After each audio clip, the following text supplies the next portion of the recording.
This is all theater. This is all just political theater. Political theater. Political theater. Pure political theater. Theater. Political theater. The nefarious, Significant and protracted political theater for political theater's sake. I yield back.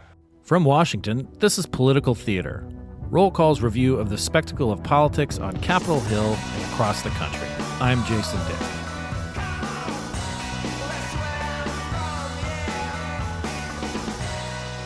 Welcome back to Political Theater. We are in the middle of Oscar season, which is a great time to catch up on the movies that you meant to see last year. One of the things I like to do is catch up on documentary films, and in particular, one that I saw just recently, which is Porcelain War. It's been nominated for an Academy Award for documentary best documentary feature, and we're lucky enough here at Political Theater to have Slava Leontyev. I did it. Thank God. You have no idea how many times I pronounced that. I was mortified that I wasn't going to get it right, the right pronunciation. The co-director of Porcelain War. And this is, as I said, it's been nominated for an Academy Award for Best Documentary Feature. To say it's about the war in Ukraine against the invading forces of Russia is sort of an understatement. It's really about a lot of things. It's about art. It is about people like Slava and his friends, neighbors, and family who are not professional soldiers, but they're meeting against professional forces, at least, and very much holding their own, and also their commitment to continuing creating Ukrainian culture in the midst of a country that's trying to destroy it. So Slava, welcome to Political Theater. Thank you so much. Thank you for your words. It's really important, and I hope our movie is really not about war, but about culture. Culture is a source of our resilience and important way of our resistance. It's more about human spirit and humanity. We were talking a little bit before we started, about some of the footage, and you said that the documentary footage, it comes out in a very amazing structure, but it was whittled from 500 hours, but it is some of the ways that you contrast some of the scenes of war. There is some truly incredible drone footage of dropping bombs on tanks. There's some harrowing scenes of people being rescued, but the overwhelming part of the film is really about your art, and also the sort of humanity and jokes and way that you guys rib each other, and in particular the art that you create with your wife Anya, which gives the movie the title. So talk about the art that you create, the porcelain figures and art, and then I have some questions about how you use the imagery of that in the movie. Thank you for this question. Of course, we are porcelain artists. We never make movie before. We knew Brandon Belomo, my co-director, through our art. Mm-hmm. But we never met him in person before we arrived to the United States for Sundance Film Festival.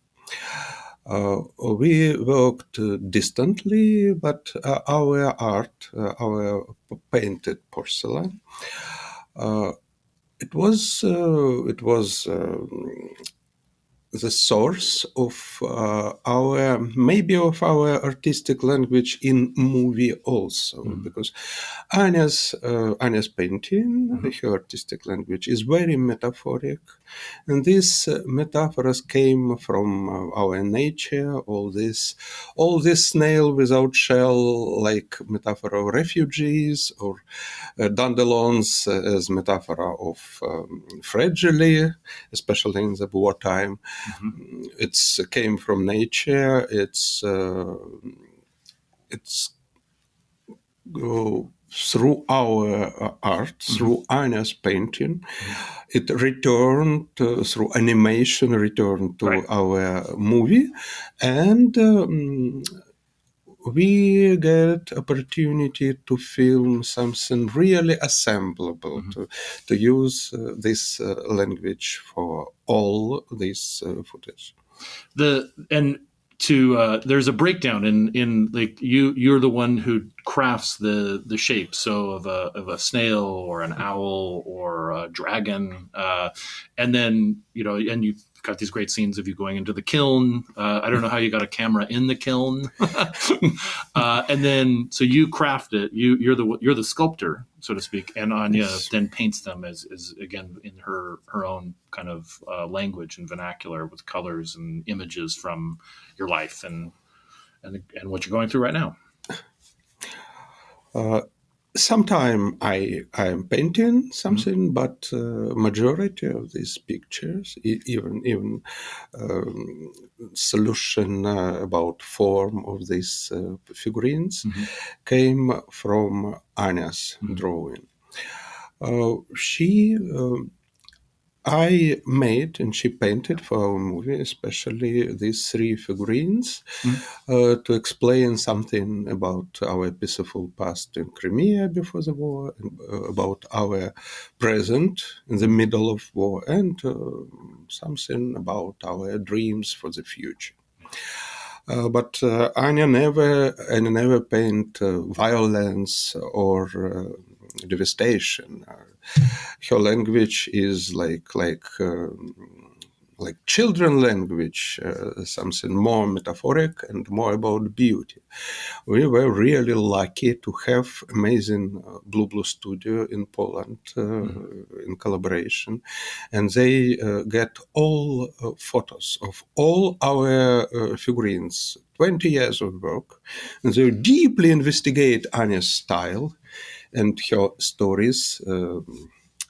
Was continued. Blue is the animators. Yes. I wanted to continue. I just wanted to say that several times in the movie the figurines come to life at very specific times in the movie, and the animation is just amazing. And that was going to be one of my questions: is how did you where did the collaboration with Blue, the animators, begin? Because it's really stunning the way that this comes out in the movie. Before we start to film, my co-director Brendan and one of our producer Aniela Sidorska, we have idea together to use our figurine for animation, just for narrative, maybe for children, something. And when we started to work on Porcelain War, I was really surprised that when Aniela told me we will have animation in our movie. At that time, I not understood what she mean, why we need animation in our movie. But it was amazing opportunity. The first animation gave us a language to tell about the terrors of war without showing them like the news does. Because news gets old quickly, and it's senseless make extra news footage for documentary.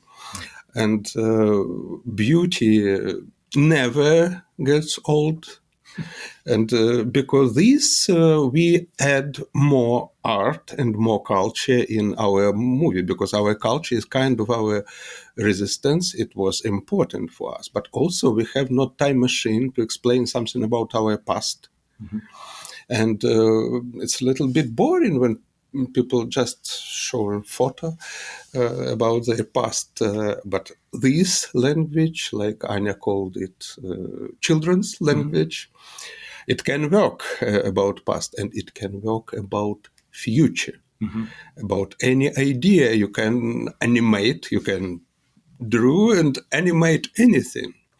And you used this opportunity, and sound maybe a little bit paradoxical, but animation helped us to assemble all these different kind of footage, drone footage and body cameras in the middle of Battle of Bakhmut.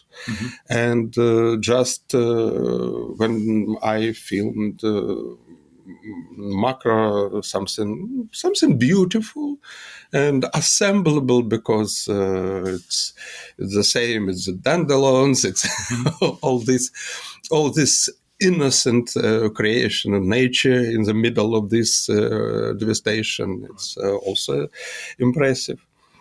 Animation helped us assemble all of this together.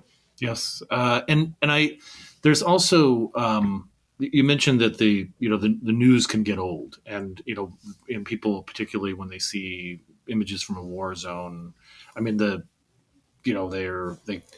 defense mechanisms go up, and I think that the way that the movie uses those images to remind people that there's a lot at stake here, but that the way that you and your friends and family and countrymen are trying to retain your humanity is through this art and through humor too. I was struck by people like Johnny, the dairy farmer with the heavy machine gun, who said, like we have to make each other laugh every day because this shit is just absurd. It's so true. And anyway, all devastation looks the same. Mm-hmm. And thanks to bravery of reporters, of correspondents, we have enough devastation in our news every day. We wanted to show something different. We wanted to show beauty of people in really dark times, mm-hmm. and humanity that is still exists. And from the very beginning, it was clear for us, we will be focused on beauty, and it will be not about war, and maybe even not about Ukraine and Ukrainian only. It's difficult to ignore biggest war, genocide war in Europe since Second World War. But this battle between democracy and totalitarian lifestyle, we can find this anywhere. In most horrible totalitarian countries like Iran, we can find this absolutely brave women protest. It's impossible, but they're doing this. And even in most wealth and successful country with pretty long democratic tradition, we can find dangerous ideas and people who trying to switch way of this country to more authoritarian way. Because this front line, it's not front line inside Ukraine. It's anywhere. And I hope I'm feeling as artist and filmmaker, my responsibility is to bring hope and inspiration to audience, even from the middle of this destruction. And I hope our movie is a story of success, because it's a story of people who are able to defend independence and diversity and even develop culture, mm-hmm. and just preserve humanity in so dark times, in so horrible situation. And we should note too, for those who haven't seen the film, that you're not just an artist and not just a filmmaker in this film, but you're also training people. You're in to use weaponry. You're a soldier in this war, and so it's again that contrast of you're fighting for your existential survival, and you're also fighting for your culture, and you're doing it with art, and you're also doing it with a Kalashnikov, which is that must be hard sometimes to balance the two. That you mentioned beauty never gets old, and that you have this one moment where you're talking about how weapons are stinky and noisy, and they have their purposes are only to hurt, and it goes against you as an artist, but it's what you have to do. It's really, weapon is really stinky and really noisy, and especially design of Kalashnikov is completely unfriendly to people. He tries this, it's communist weapon, trying to destroy your hands anytime. And it was, of course, it was really dark side of our experience because nobody need war experience. It's just damage of your mind. But we are still the same. We are still the same peaceful people. We're trying to save, to preserve the state of mind what we had before the war. And because all this creativity, it was amazing decompression for my friends from my unit. They was happy to get these body cameras and additional drones and just adjust these to take best kind of footage in the middle of battle. And it's really important because it's a realistic experience to have the war right outside your door, and it's unusual, but it's not unique. Majority of people have kind of catastrophic experience if their life. It may be a road accident or fire or something like this. And we are always between the life and death. It's not unique for us, for Ukraine. I was forced to teach civilians. I was forced to study weapon and teach these civilians. You understand, when first weeks of full-scale invasion, thousands and thousands of regular people who never just touch firearm before, came to our army as volunteers, and they get these assault rifles, Kalashnikov, and have no idea how to defend themselves, not from enemy, but from this weapon, because it's really a huge danger. Have any time to have a loaded, powerful firearm just on your body, and grenades in your pockets. It's not good for people. And I tried to save these people, and I taught the first about security. The thing that I also want to talk about a little bit is Frodo. Oh, your dog. So he really is he steals the show. I mean, no offense to you and Anya and Andre and the characters, but talk a little bit about how I mean, he's wonderful, and he shows up in the art, in the animation too, and so forth. But were you also ever worried about him because he's romping around? I mean, there's this moment in the movie that I put down in my notes that is like hunting for mushrooms / mind sweeping, where you are going through and you're looking for mushrooms with Anya in the forest, and you just say, Anya, get Frodo because you spot a mine. Is that just a constant fear? Because I mean, Frodo is such a big part of your life. This dog, this cute little dog, ridiculous dog, by the way, completely ridiculous dog. But is that hard having him around? Because it must be wonderful to have him around. But are you worried? Okay, Frodo, he's really amazing. I hope he can represent all Ukrainian pets, because you know how many just abandoned pets because the shelling we have. Just firework can really scare animals, and they just run away and never return. But Frodo, he's so brave. He never was scared because of shelling.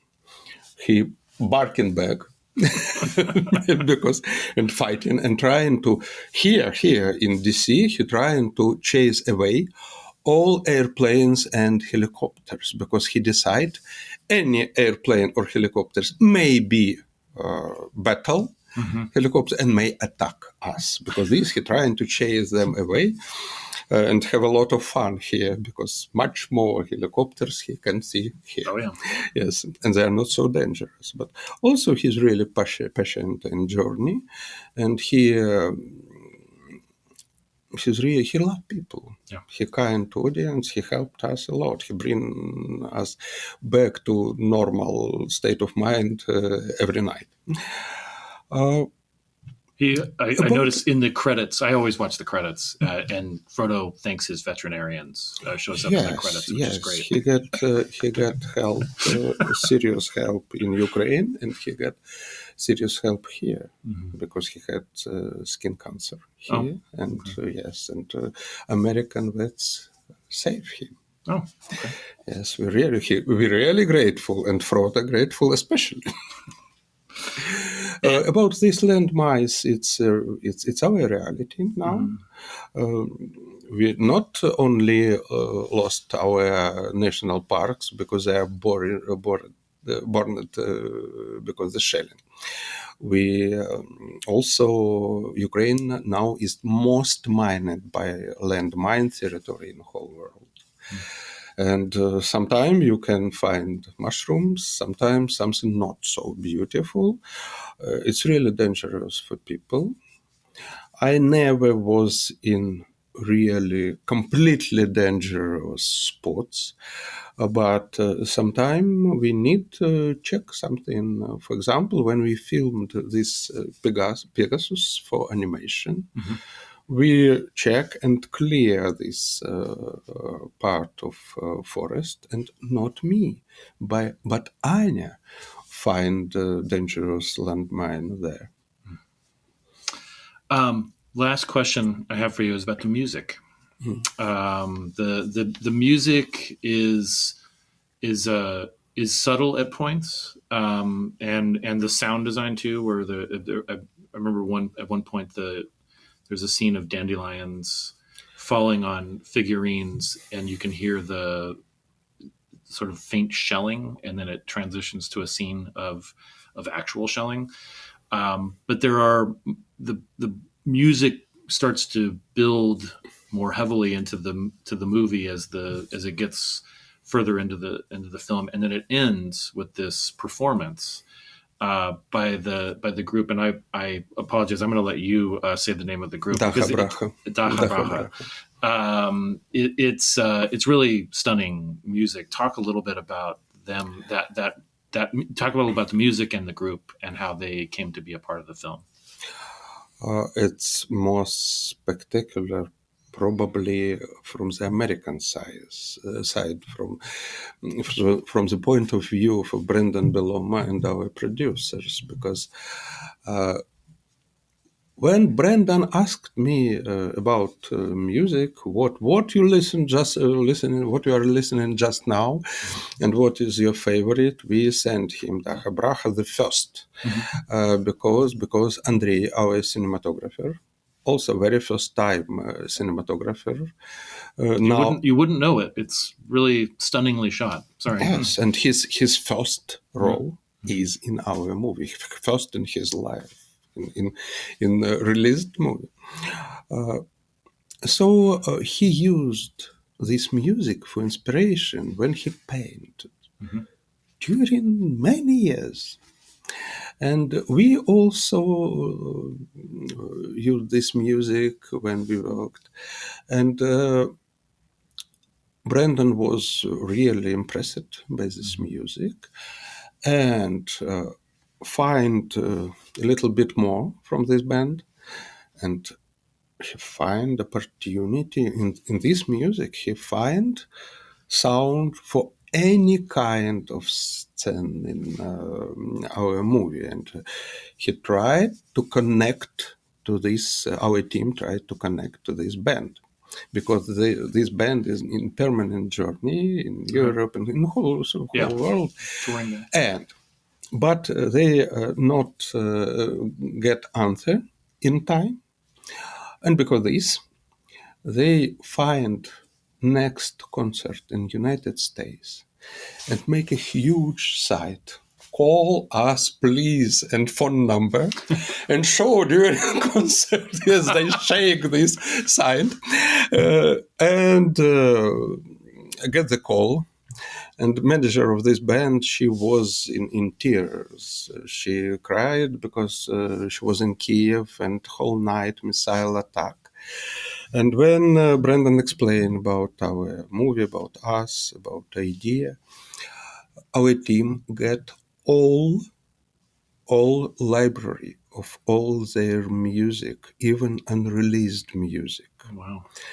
and they redirect their royalties for this to the Ukrainian musicians who are now in Ukrainian armies and family of Ukrainian musician who was killed on this war. Well, Slava, thank you so much for talking about your movie. It's a good spot to end because I think it kind of encapsulates the group effort that, I mean, this is an international and a multi-dimensional cultural movie. It's hard to explain because there's so much going on to it. So I hope we were able to do justice to your project, and I wish you luck with the Academy Awards. Thank you so much. Thank you. It's an honor to be here, and it means a world for me because I'm here instead of all these people behind our movie. Not only our amazing American team, but resilience of every Ukrainian civilian and resistance of every Ukrainian soldier. Their bravery. Thank you so much. Thank you. Many thanks to Slava for talking with us on political theater, and now it's what people really tune in for, right? And that's the words of the week. For some reason, this particular phrase has occurred to me. I'm not sure why, but we'll just go with it. And it's spoils system. Spoils system. From the phrase, "To the victor belong the spoils of the enemy." The term was coined in a January 5th, 1825 speech by Senator William Learned Marcy, who's a Jacksonian of New York. That's how he's identified as his party ID. For the disreputable practice of awarding government jobs to friends of the party that wins the election. Marcy's description of the practice, which President Jackson had embraced, was a colossal blunder, says historian Robert Remini in his book Henry Clay, Statesman for the Union. It was a shocking admission and gave the National Republicans a telling quotation with which to bludgeon the administration during the election campaign. The spoils system once extended to a relatively large number of federal jobs, including low-ranking ones. But it has been narrowed to a smaller number of political appointees since Congress in 1883 set up the civil service system based on merit. That's this week's Words of the Week. Finally, I wanted to end this podcast with a small memoriam, shout out, however you want to phrase it, to a predecessor as the top editor at Roll Call, Tim Curran. Tim was found dead in his house on Capitol Hill last week. It came as a real shock to people who knew him and who worked with him at Roll Call. He was a phenomenal journalist, phenomenal human being. It's hard to find somebody who, didn't recognize, how good he was at his job, what an integral part of Roll Call he was. He started as an intern in 1989, in December of 1989, at Roll Call, in a much different time for journalism and politics.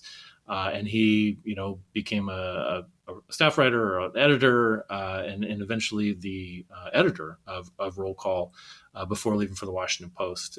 And I didn't work with him at the same time at Roll Call, but we knew each other on being living not too far away from each other on Capitol Hill, and having a lot of mutual friends and a lot of mutual colleagues. Roll Call's alumni system is pretty extensive and touches so many different places in Washington.